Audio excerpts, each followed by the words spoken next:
Welcome back to the Electrify Expo podcast. This is Matt Teske. I'm here again with Joe Boris. This is episode 110, and we're going to be talking about, again, a variety of electrified things, namely the fact that there's some performance topics that happened this week that are just kind of eye-popping and bonkers. I'm going to talk about some things that are also not on the road, and basically getting also into the weeds of what's happening with these other manufacturers, how they're planning to do things. But I don't know, Joe, what do you want to start with? You want to start with the performance stuff? I do. So this last weekend was the Pikes Peak International Hill Climb. If you're a car enthusiast, a motorsports enthusiast, I think you probably already know what this is. Pikes Peak is this mountain in Colorado. These guys race from the base of the mountain all the way up to the tippy top. And they've been doing it now for over 100 years. This is like one of the big events. So Pikes Peak and the Indianapolis 500 and the Daytona 24 Hours. Those are like the three big international motorsports events that we have here in the U.S. The overall record at Pikes Peak is held by an electric car, which is the Volkswagen IDR. That's right. And that thing, if you've ever seen that video, it just, I mean, you don't even hear it coming, and when it goes by, it just rips past you. But in the exhibition class this year, there were two Tesla Model 3s, and both of them broke the electric production record by 43 seconds and 45 seconds, respectively. But there was a little more of a story to it, and this is kind of more of a Hollywood story to the Unplugged performance entry, right? Yeah, well, for those who were watching, it was a warm-up run, right? I think it was a practice run. Yeah, the practice run, and the photos that they have of it, it's almost like one of those like bad flip books. It's like, oh no, and yeah. What happened? I mean, again, it's one of those things. Even the driver himself, spacing on his name right now, the driver who's Randy Post. Yeah, Randy. He even said, he's like, I should have spent more time warming up the tires. I was getting even a little bit ahead of myself. But what the cool part is to your point, the Hollywood story behind it is they have this incident. It's all kinds of bad news. They say, we're just gonna, hey, bring another car back, and they said, no. You come back with the one you qualified with. So they made it happen by basically buying a brand new Model 3 and using it as a parts bin? Yeah, it was wild. Ben Schaefer, who's the guy who runs Unplugged Performance, who's the main team behind this. And I've known Ben for many years. And he and I have had some good adventures and some bad adventures. But this is one of those things where he just didn't give up on this at all. He decided that he was going to go up the mountain in this thing. And that's just what was going to happen. And they ended up buying another car. They brought it back, and it wasn't a matter of just taking the stuff out that was undamaged and putting the new one. I mean, we're talking about subframes, motors, axles, and everything else. But then to retune it, right? Like now you have to get the suspension set up again. Right. There's a really great picture of this car where it has all kinds of additional cooling on the battery to keep the performance and keep the power up. They had to replumb the entire car to get this thing working. Yeah. I mean, this is real. Maybe not the reality, but the myth of Preston Tucker, the myth of Carroll Shelby. I mean, this is the kind of stuff that we're going to be talking about 20 years from now. And, there's going to be books about up the mountain. And then the worst part about this poor guy, Blake Fuller, who also had the Electric Master, the Tesla Model 3, he actually ended up going up faster. And this poor dude, nobody cares. Well, and that's the thing of it is the Unplugged guys, they basically amazingly made this happen, but was it to the perfection of what they maybe had attuned at going to Pikes originally? And I think that the story here is that they were able to pull a rabbit out of a hat after chaos and still get there. But to your point, this guy that's I did what? I beat who? And it's hey, dude, good job. But again, it speaks to the fact that these highly tuned vehicles that are coming out of shops, or someone who honestly is, you said, kind of an unknown. As a platform, there's a lot coming down the pipeline for what will be stories about EVs at Pikes. I don't know if we're going to have a Ford versus Ferrari story down the line one day where it's Unplugged versus Cliff. And then they, and they figure it out. Yeah. Or there's also Unplugged versus Cliff where it just goes sailing off the edge of the mountain. Right. Randy, if you're listening, don't go off. Don't do that part. Yeah. Pikes Peak is such a wild event, right? Because in the early 80s, it was all about turbocharging, and that turbos were the way to get up Pikes Peak, because obviously as you get higher up in that 11,000, 12,000 foot altitude, you start to lose performance in an internal combustion engine. There's less oxygen. There's less oxygen to burn.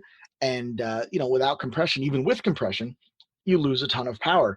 Electric cars are immune to that. I mean, they're going just as fast as the top as they are at the bottom.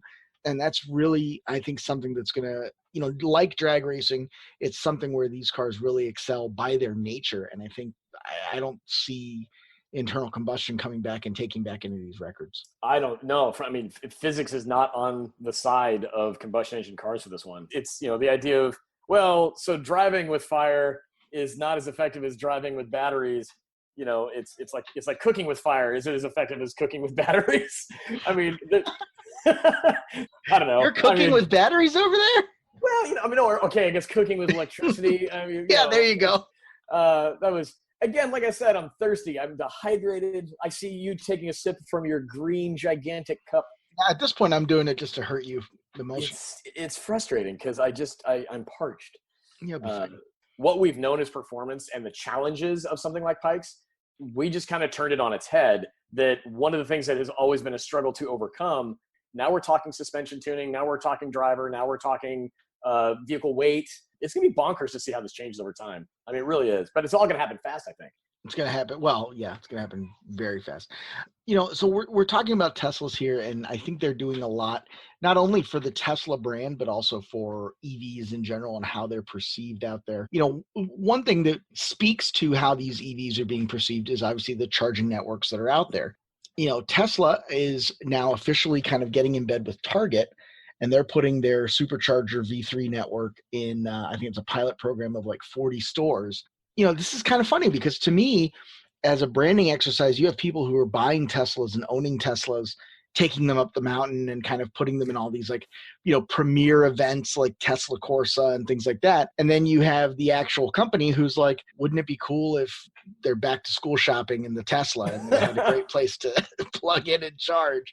Well, they're approaching it practically in some ways, I think, especially from an urban setting perspective. They did a very, very good job of showcasing what, where you put charging. I think that they proved how to do it. I think what they're now showing is that the urban city centers where they're now getting a lot more people wanting to buy Model 3 or Model Y that maybe can't charge at home, they still need to have that option somewhere. It's like, where's their dwell time?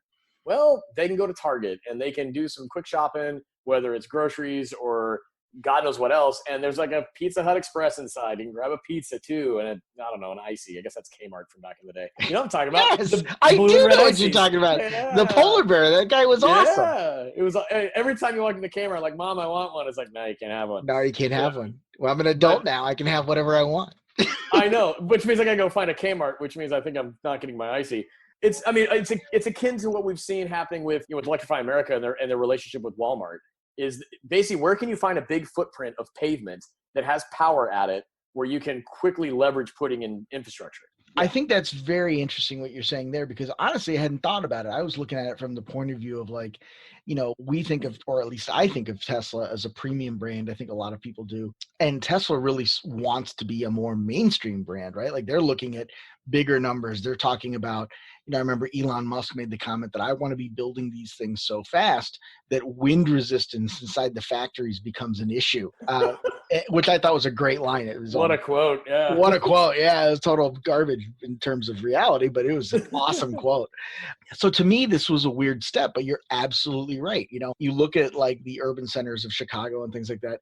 Someone can come in and in 20, 30 minutes of shopping on one of these superchargers, they can have 200 miles worth of fuel, worth of driving.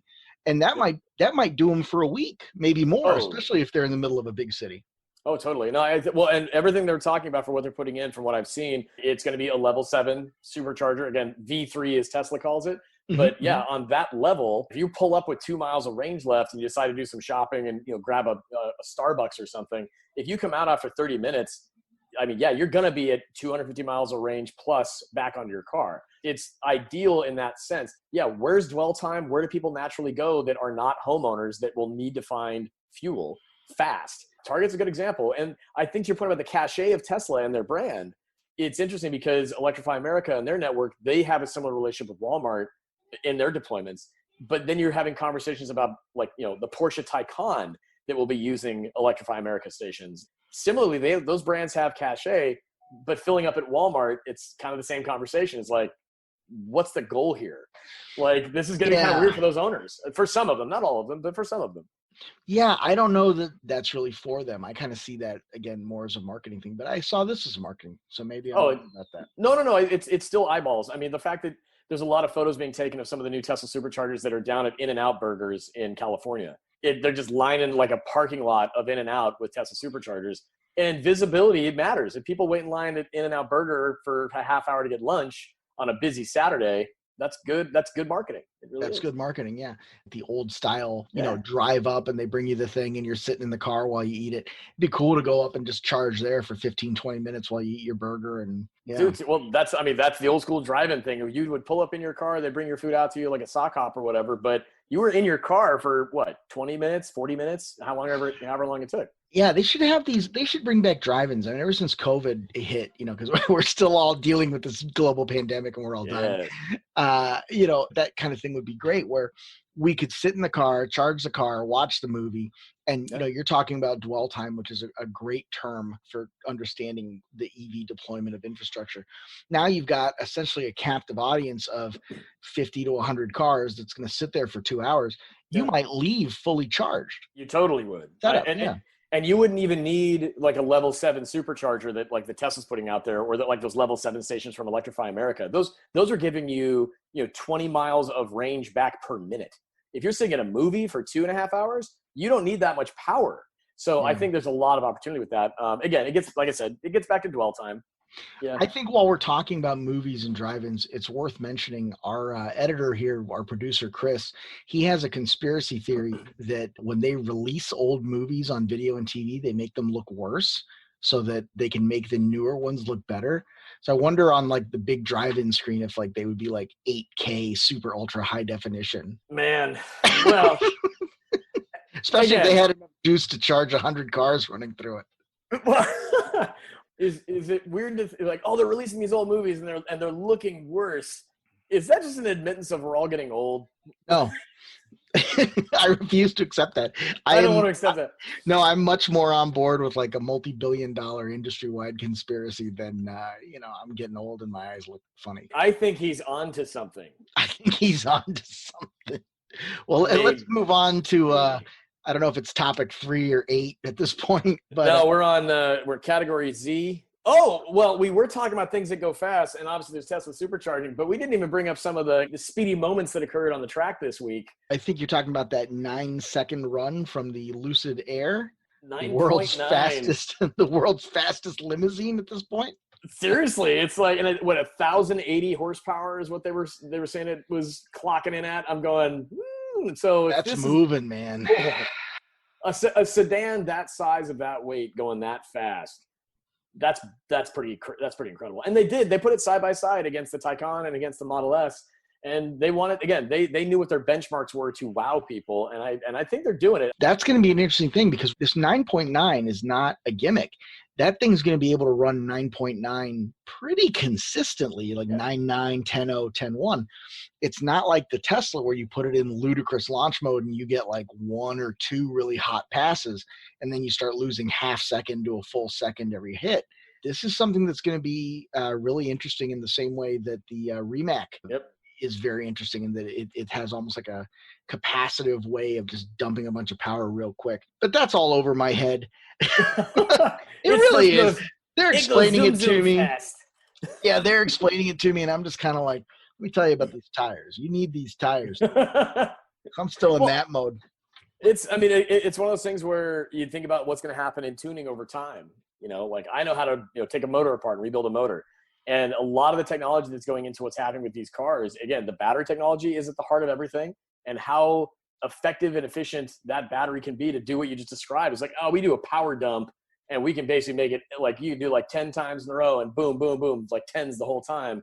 It's like the Pikes conversation. It's like, okay, the landscape just changed. Like, holy cow, this is almost unfair. You're talking about the battery being at the core of everything. And this brings something up that it happened earlier in the week. It was an announcement from Ford that they didn't feel they needed to develop their own batteries. And we're having this conversation about the battery technology being at the core of how these things perform, of what these products are. How do you think that Ford decision is going to age? My first impression was not well. A little bit more like, have you ever smelled goat's milk that's been left out for 3 days? Right. It's like, yeah, hey, do they have milk at the top of Pikes Peak? Yeah, it's been sitting out for 5 days. You still got to drink it. It's like, oh, here's a You good still have movie. to eat it at that point. Yeah. Remember the movie Michael J. Fox, Life with Mikey? No. Yeah. But there's a part Wow. where he pours the milk out on this cereal and it's like lumpy and it's like falling onto the cereal and he just looks at this kid and he still eats it. It's like, yeah, that's how it's going to age. All of these OEMs are trying to navigate this situation. I think that, them working with Volkswagen to say we're going to use the MEB platform where possible to integrate it into our platforms. I don't think it's a bad thing in practice, but to say we're just flat out not going to do battery development at all and we're just not going to look at it, then to me that's saying we're focused purely on our brand. We are Ford, and that's what people buy. And like, remember that we had on a conversation on an episode previously, is are people going to think about like BYD batteries being in certain cars? Or are they just going to go, no, I'm buying a Ford? I think this is Ford's way of saying, yeah, we're thinking it's the latter. What are the good and the bad outcomes, right? So, obviously we're sitting outside it. We're not in the 30,000 square foot view, right? We're like maybe 3 feet off the ground. You're a little taller, maybe 5'8", but we don't have the best view of this thing, right?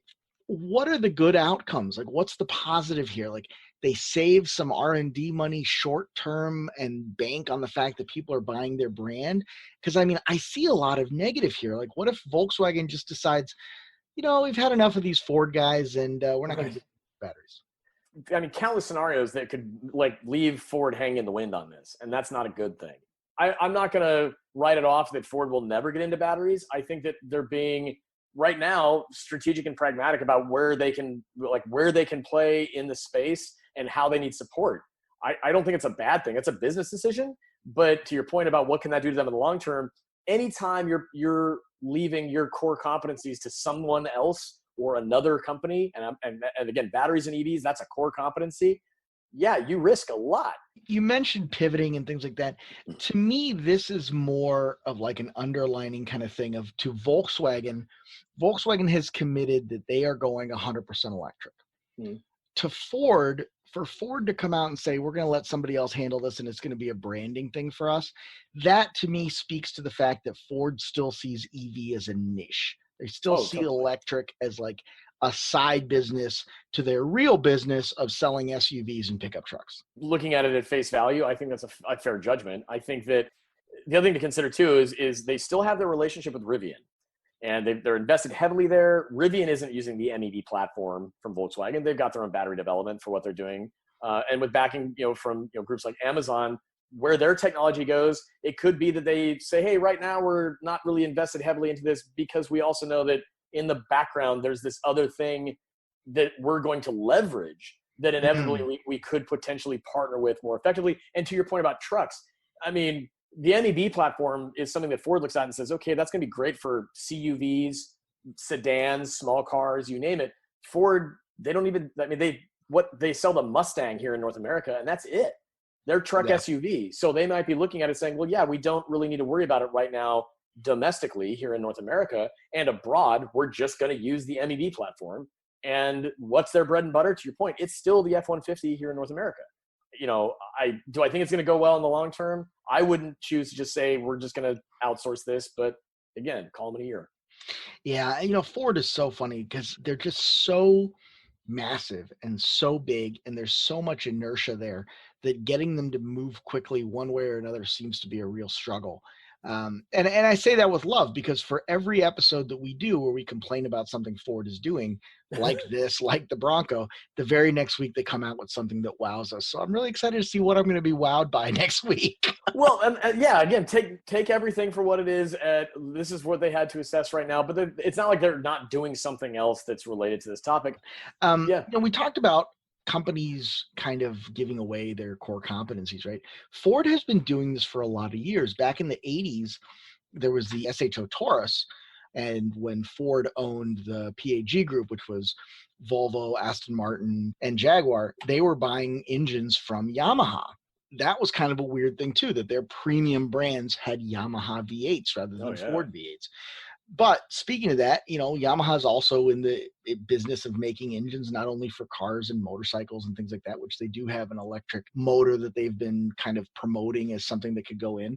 But they're also putting these things in boats now. Have you seen this Harmo thing that they're doing?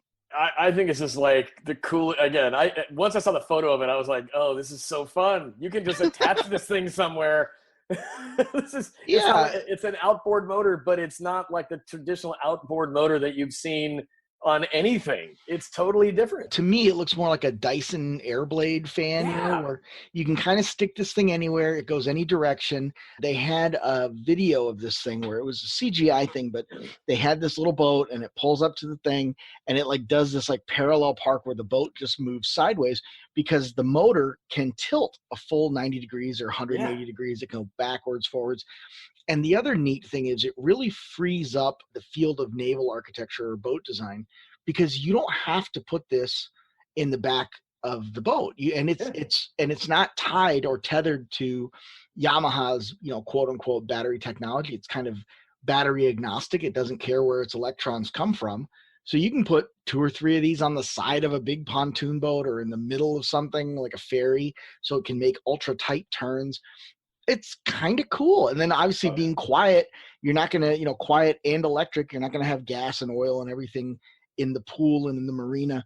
I mean, I used to think when I was a little kid and we'd go out into the marina, the water would be like purple and gold and yellow. And I would think, wow, this is so neat. But like as an adult, as someone who understands what that is, it's a nightmare, right? Like that's like terrible. Like, no, I can't drink this. I can't bathe in. This is the worst. This thing, for those of you from Ohio, this whole river could catch on fire. I mean, how many times has anybody been walking along in a parking lot of like a Target or a Walmart, and right after it rains and all of that puddling water that you see where the cars have been parked and dripping oil forever, it's like you see that and you go, ugh. I mean, I've been in boats where you've looked down and seen the same thing. I think it's going to be interesting to see how they apply this beyond just, like you said, like pontoon boats or something. I wonder if they would do like a kit. I mean, again, is that how they're offering it right now? Is like attach it to anything? Is that how they're positioning this as a product? Yeah, it's the same way they sell their outboards, which is basically they sell it to boat builders and boat manufacturers, and then it's up to them to kind of figure out a way to apply it. And I think like any other new technology, the first kind of things you're going to see are going to be either ultra super high end, because those are the early adopters, right? And they're just going to want to do it because it's cleaner and quieter, and it's not going to, the big diesel engine isn't going to vibrate their yacht. Yeah. And then it's going to make it easier to park in the marina, blah, blah, blah, blah. So you'll probably see it as an auxiliary on these big giant yachts. And then you're going to see it on little boats that people want to go out fishing in because it's going to be quiet and it's not going to scare the fish. Yeah. How is this going to help people that are, trying to sneak up on whatever they're going to find? Oh, yeah. Like largemouth has no idea I'm here. No, but seriously, that's crazy about the idea of like, no, bro. We've got the Yamaha motors. Oh, that's right. Yeah, just stealth mode. You're just gonna go, stealth mode, and the fish love it. They just go right up to it and get minced. Right. It's like, where are we taking this? Like the fish don't really know what's coming, and it's like, oh no, they really don't know what hit them. I think we got a show for today. So let's talk about this. So next weekend, we're going to have some more drag racing news that's going to be good. Jeep and AMG Mercedes both have some big hybrid stuff coming up. And we're going to get into the world of some two-wheel vehicles as well. And I think that's going to be really exciting. Bye. That's a wrap for this episode of the Electrify podcast. Be sure to find out more information about Electrify Expo on Facebook, Instagram, Twitter, and LinkedIn to get information on all things e-mobility. We'll see you next week.